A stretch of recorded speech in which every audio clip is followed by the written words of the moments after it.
Grandpa Chank apparently doesn't understand humor, context, or ethical journalism. Not that I'm all that surprised, given the Young Turks' usual take on issues like this. But let's poke some holes in the points that they bring up in this video. Trial.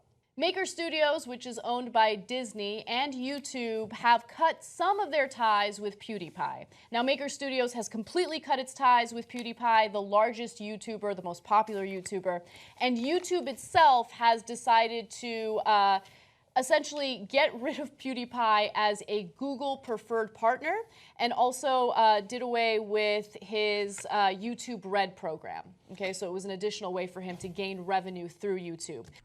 I just want to get this out of the way right now. I think that Maker, Disney, and YouTube are all well within their right to sever ties with PewDiePie. Their businesses first, and they'll do what they think is best for their bottom line. That doesn't mean that I think it was the right move, though.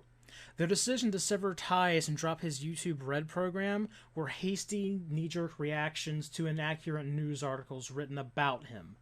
That's just my opinion on the matter. I think they really should have just waited and gauged the public's reaction to these stories, then made their decision. Through YouTube. Now, why? Why would they sever ties with the most popular YouTuber? Well, there have been accusations against PewDiePie and some of his videos indicating that those videos had anti-Semitic messages and imagery. To give you some more details on that, let me read to you from the Wall Street Journal. They reported that since August, PewDiePie has posted 9 videos that include anti-Semitic jokes or Nazi imagery, and that's according to a review that they did. PewDiePie's account also took down 3 videos with a total of about 23 million views. In the January 22nd video, PewDiePie showed a man dressed as Jesus Christ saying, quote, "Hitler did absolutely nothing wrong." Now, I think the straw that broke the camel's back was a recent video where he used this app called Fiverr, where you pay people $5 or a small amount of money to do anything. And so he hired 2 Indian men to hold a sign that read, "Death to all Jews." Okay, and at that point, Disney was like, we're done. I see you quoting the Wall Street Journal here, but I have to wonder if you dug any further into the story. You know, do some journalistic legwork for yourself. Maybe try to find some of the videos that these supposed anti-Semitic clips were taken from. I mean, you can't really just look at the Wall Street Journal, look at what they have published, and draw all of your conclusions from that alone. You can take a lot of things out of context and make them sound so much worse than what they actually are. If you had just watched some of these videos, or knew much or anything at all about humor, you'd see that these articles were nothing more than damned hit pieces, and anything within them should be taken with a mountain of salt. But he says, look, I'm known for joking around, for making crude comments. I don't have a hateful bone in my body. This is an overreaction. And nonetheless, I understand that it's offensive, and that's why he took 3 of the videos down. But he's denying that he has any anti-Semitic intentions in doing these videos. Okay, so it is a complicated issue. No, it's really not that complicated, Chank.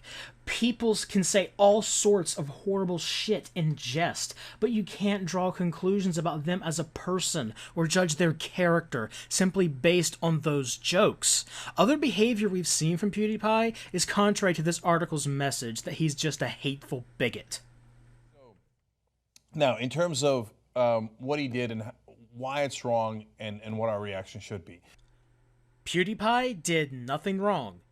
And you're not the arbiter of morality. You do not get to dictate what other people's reaction should be to this event. We're all individuals with agency. Should be. So, I think I believe, I haven't watched all 9 videos. I got to keep it real with you guys. But I would be so surprised if he intended to be anti-Semitic. I briefly met him at a YouTube event, not enough to know him and know his soul, as some people say. I have no idea, right? But I'd be super surprised based on the fact that he basically is doing a lot of comedy. He likes to push the envelope. This is him pushing the envelope too far. If you really think that, then why did you just say that what he did was wrong? And there's no such thing as pushing the envelope too far. Either everything is okay to joke about, or nothing is. Once you start raising certain topics above criticism or mockery, these topics are elevated to the level of dogma. No dissent, no questioning, or mockery allowed. Anti-Semitic. Now, on the other hand, why is he wrong about this? Go on, spit it out. Let's hear your bullshit emotional appeal as to why certain things can't be joked about based solely on your own tender sensibilities. Because I think that at this point we're far away from the Holocaust that people have starting to get desensitized to it. And I've just, look, I've read a lot into it. I took a course on it in law school, and I was really lucky. I had Telford Taylor, who was one of the prosecutors at Nuremberg, who taught me. And so I saw all the evidence, and I've been reading up on it coincidentally recently too. And when you see what happened there, it is so horrific that once you hear those stories, it becomes, luckily, impossible to joke around about it. One that I shared on air recently, and sorry if this is going to offend you, but I've got to tell you why people get so sensitive to this. I think most people know, but a lot of younger people, they don't know why. Hey, why can't I make this joke, right? Apparently not. I've read a lot about World War II and the Holocaust, the gravity of that event, how horrible it was, and the tremendous loss of innocent human life is not lost on me. Don't think for a second that I lack empathy or understanding about just how terrible a thing the systematic killing of people based on their ethnicity or religion or their sexual orientation is. But I'll still laugh at a joke like this. And do you know why? Because I'm an ardent defender of free speech, and I think humor, mockery, and criticism are a good way to keep people honest. But more relevant to this topic at hand is that humor helps us cope with heavy topics like this. It's called gallows humor. If we all took this grim outlook that such situations aren't to be joked about, we'd find ourselves fucking dropping dead at an early age from all the stress induced by the pain and misery that surrounds us in this little blue pearl called Earth. Joke, right? So, when they first started testing the gas chambers, they built concrete really, really thick, because they didn't want the gas coming out and accidentally killing the Nazis or other people around. But the gas would take 20 minutes or longer to kill the people inside the gas chamber. And it was so horrific, you could hear them screaming anyway. And their nail marks would be in the concrete. And then they would take out the bodies and use them to provide heat for the camp. And people knew that it was their friends who was providing the heat for the camp. And there's that appeal to emotion, that insidious attempt to tug at people's heartstrings or to prey on their empathy in order to get them to endorse the policing of speech. None of this has any relevance as to why what PewDiePie did was wrong. It's no different than a Christian getting angry with someone for telling an off-color joke about Jesus and using that old "he died for your sins" line to justify censoring that person's humor. So when you hear stories like that, you get that none of this is funny. Humor is subjective. This is funny. And so if you haven't heard stories like that and you haven't been educated to what happened in the Holocaust, then at some point people are going to start to make jokes and not realize how inappropriate it is. So basically, educate yourself, you shitlord. You still haven't given an actual reason as to why it's inappropriate, Chank, other than, my feels. Appropriate it is. And I think that I hope that it's a learning experience for folks, and there are some lines you shouldn't cross. It doesn't make you cool. It doesn't make you edgy. It just makes you a jerk and really insensitive. So I'm just giving you context on that. More feels, Chank. More feels. As a quick aside, I'd just like to mention how annoying it gets hearing this 90s sitcom dad-looking motherfucker repeat over and over again, "This thing I don't like doesn't make you cool, man." Chink, people who tell these jokes and see humor in them, they don't do that because it would make them look cool. They do it just because they happen to find humor in them for one reason or another. You love to throw out this accusation across multiple videos that people do things for the validation of others. I honestly think you're just projecting, and you're upset that your views and your sensibilities aren't popular. Oh, and nice of you to give us context on your feels, but to leave out the context of PewDiePie's jokes, you fucking hack. That's a great question, because one last thing that's important.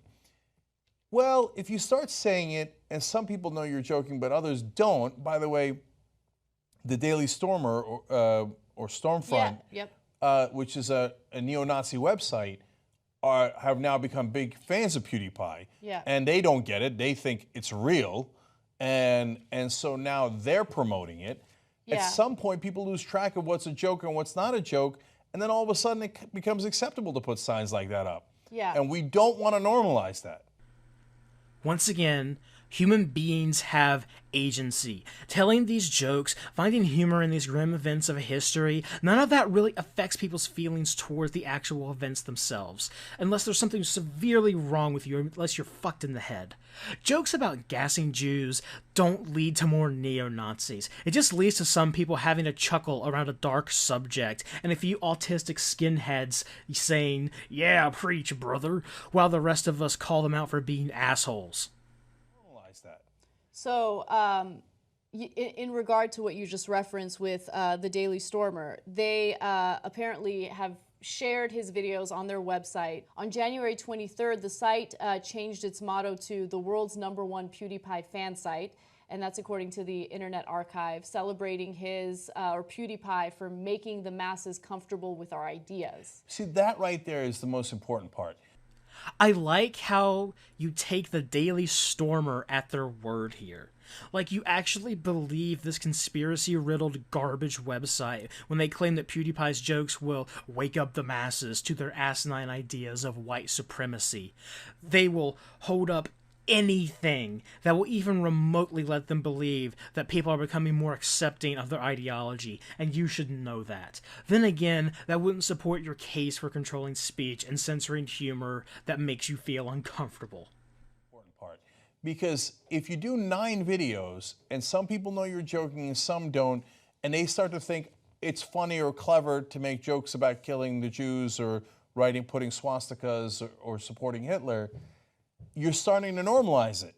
And that's what we're worried about here in the U.S., that casual racism has begun, and bigotry has begun to be very much normalized. This is a whole nother level.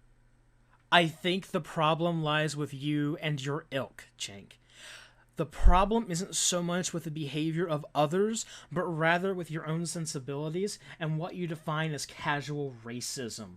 You're nothing more than a moralizing authoritarian trumpeting progressive ideals instead of thumping a Bible. If you enjoyed this video, please like, share, and subscribe, and as always, have a good one.